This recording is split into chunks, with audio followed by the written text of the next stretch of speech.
What is going on, guys? It's your boy, Mamaloy, back with another strongman video. It has been 6 months since the last strongman video, which means this one is right on schedule. Expect how to lift Atlas stones anywhere from now to late July. So we're doing one of my favorite strongman events today, which is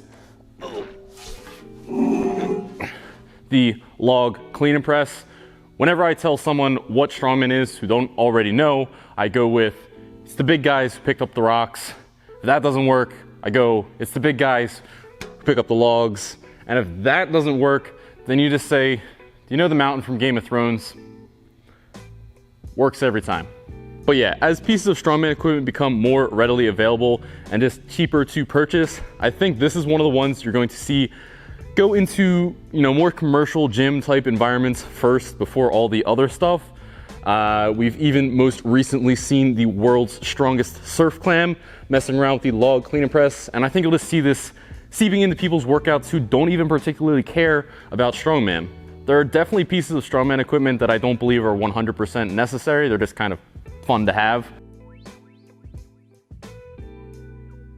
This one, I believe, can work out for most everybody who has a strength and conditioning goal, especially those of you that want to increase your overhead press.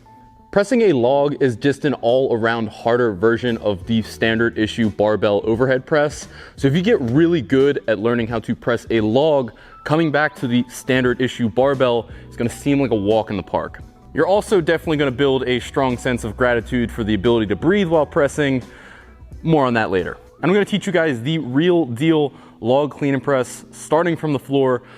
One, because that's the only lift with a log that matters, but secondly, because if you learn how to clean and press a log from the ground, you will almost intrinsically know how to do every other variation exercise there is to do with a log.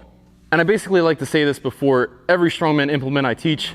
I'm going to teach you a way to do the log. That does not mean it's the way to do the log. Cool thing with the sport of strongman is there's a whole bunch of techniques to do a certain implement. So I'm going to teach you a standard issue way to clean and press a log.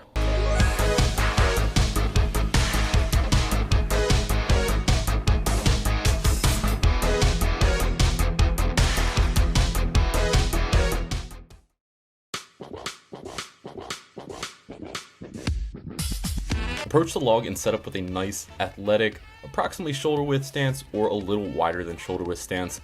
Unlike deadlifting, there's basically no benefit to be gained from trying a narrow stance or trying a really wide stance, and you're going to find most success with a nice stable and athletic neutral stance. I'd suggest adding some foot flare to your stance to make the pressing portion of the lift easier with some of the cues, but it's not necessary, and an almost parallel foot placement will work out as well. You're going to line up right on top of the log, shins already touching the implement. Because of the large diameter of this thing, it's already going to be out in front of our center of gravity, and we just want to minimize this as much as possible. From here, we're setting our hand position, aiming to grab the center of the handle with a very small degree of wiggle room for personal preference, either slightly up or slightly down. However, we're trying to avoid grabbing that very top portion or very bottom portion of the handle, as this is going to really throw off our balance when it comes to cleaning the log and pressing the log.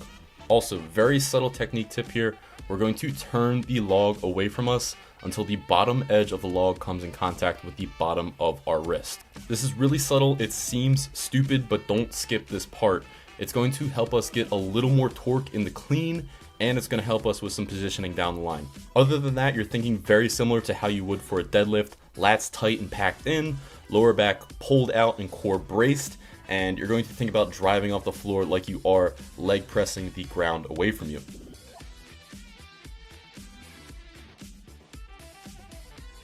So now it's time to actually get this thing airborne. You'll see a lot of people just absolutely manhandle the log and go for the grip and rip method and attempt to get right into the press as fast as possible, but this is about the worst thing you can do with the log. I'd argue that the clean in this movement is more important than the press itself, on the basis that how efficient you are with the clean determines how much energy you're actually going to have left to press with, and if you suck at cleaning the log, you're going to suck at pressing it as well. The difference between an energy efficient, technique orientated clean and a sloppy rip off the ground is the difference between being able to actually breathe when you get to the rack position or wondering who turned off all the lights. Starting the clean is straightforward. This is essentially a deadlift, except we're using the world's worst deadlift bar. Keep the log as tight as possible to your body. Again, we don't want this thing drifting any further out in front of us than it already naturally is, and it's basically going to be riding right up your legs. Stand all the way up with the log and make sure to maintain that forward tilt that we established with our setup in the beginning. This way we can move into our second position correctly. We are going to drop into what's unofficially called spider position, and I basically call it that because Brian Alsher called it that one time at a seminar, and I can't get it out of my head. I get it though, I definitely see the spider resemblance. Now, there's a few things going on here. First, we're going to be sitting down with the log, and I mean sitting down with it. The reason being because we need to get the log as high up on our chest as possible. A lot of people will do this quarter squat move, whether it's mobility limiting them or just pure laziness, and the log's about as high up as their belly, and then they're wondering why rolling the log up is so difficult. So really sit down with this thing, get it as high up on your chest as possible. It's probably going to slip, it's not going to stay there, but that higher starting position is better than starting all the way down at your belly. Next thing, and this is why we tilted the log at the very beginning of our setup, notice that my elbows are pointed up towards the ceiling and not back towards the wall behind me. This is really crucial to make rolling the log as easy as it possibly can be. With our elbows pointed towards the ceiling, we're going to be able to generate as much rotation as we possibly can from our shoulders, which actually spins the log up for us. If we start with our elbows pointed towards the wall, you can't really spin the log, and you're stuck with this awkward bicep curl slash front delt raise, and it just sucks. So recapping, we're dropping down from standing position to seated position, getting this log as high up on our chest as possible, and maintaining that nice spider position so our elbows are pointed up towards the ceiling. For most individuals, and I mean most individuals, I would highly recommend getting used to dropping into this position and then carrying your momentum right back out into the clean. This is essentially the clean equivalent of catching a really big bounce off of your chest in bench press, and it's highly preferable to trying to sit down with the log and just chill there. Especially when it comes to lighter lifters, the longer you sit down with this log, the more it's going to break you down and the more energy you are wasting. Heavier athletes can definitely get away with this, and by heavier I mean above like 250 pounds. They can kind of afford to sit in this position, which is why you'll see the world's strongest men sit in this position, but I don't recommend it for the average lifter. Alright, coming out of this bottom position, we're actually going to clean this log, and what I want you to be thinking about is being smooth and fast with this motion. No amount of positioning work is going to save you if you can't be explosive. A big thing to keep in mind coming out of the hole is this log is staying connected with us the entire time. That means as you are rolling it up, there's no gap between you and the log, and as far as I'm concerned, you and the log are one being right now. Also, as we are launching ourselves out of the hole, I want you to be thinking about rotating that elbow position. You want them to roll from pointing up at the ceiling to pointing directly to the wall in front of you as fast as you possibly can. This is going to generate that spin on the log I've been talking about, and the faster you are able to rotate your elbows, the better your clean is going to be. The other big thing to consider is that this clean is a triple extension movement, meaning your ankles, knees, and hips are extending. The major difference with this triple extension being that we're actually going to have a lean back to help roll the log up. If you were to pause a lifter near the peak of triple extension in the log clean and press, you'll see that their body is arching back almost into a gentle C shape.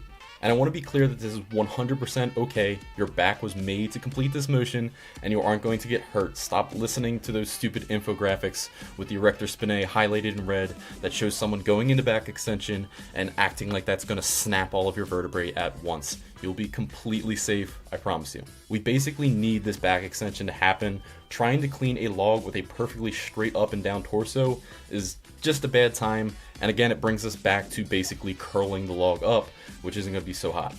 Now people get freaked out about this position not only from an injury perspective, but also because they feel they're going to fall backwards, which is much more reasonable to be afraid of. The only thing you need to remember if you feel like you are losing your balance is to squeeze your butt. And I am being dead serious. Your ass can quite literally save your ass in this case, and as long as you have that nice tight booty, falling's usually not an issue unless you catch a particularly bad rep. So just recapping things for the clean, start the motion with that quick hip raise, exploding up in the triple extension with that slight lean back, and don't forget to rotate your elbows around as quickly as you possibly can to rack position, keeping that log nice and tight to our body, in contact with our body the entire time.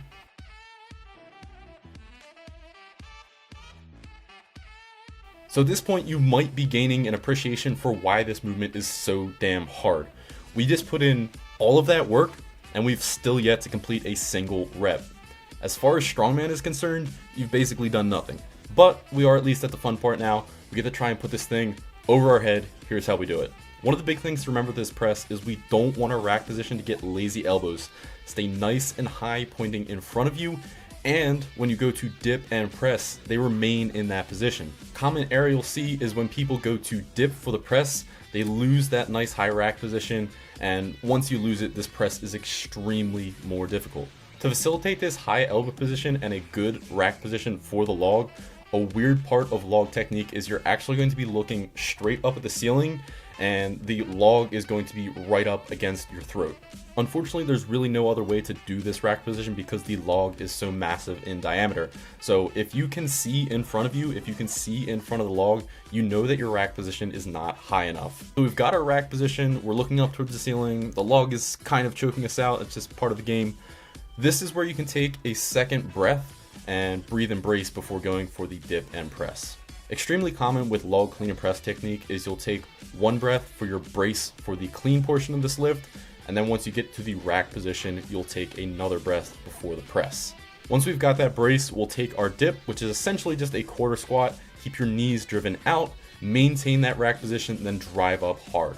You want to put as much of the workload as possible into your legs and really throw this thing up into the air with your legs, and then your shoulders and tries are more so there to help finish the lockout and then stabilize to get the rep. To make this rep as easy as possible, what you are thinking about is punching the log back over your head and pushing your head through your arms like you are looking through a window as quickly as you possibly can. The sooner you get your head through, the better. Fight the urge to physically watch the log as you press it, just stare straight forwards in front of you. Yes, I know it's scary not to have a visual on that massive hunk of metal or wood floating directly over top of your head, but what happens when you watch the log is you'll consistently end up pressing out in front of you, kind of like you're doing a standing incline bench press. Now this might not seem like a big deal with lighter weights, but to get a significantly heavy log to move, you need to get used to driving it straight back, not out in front of you. This is one of those moves that you need to commit to. There's no half-assing a heavy log. So channel some confidence here, know you can hit the lift, and execute. And that'll about wrap it up for the log clean and press gang. Hope you guys learned a thing or two, and I really want those of you that are trying to get that stronger overhead press to give this implement a try if you do have access to it. If you don't have access to it, I think it's going to be coming to you soon, and I think it'll be a normal thing in our gym culture. Thank you guys so much for checking out the video. Thanks so much for checking out the channel. Hope you got... I fuck these up all the time. Hope to see you all in future content. Catch y'all later.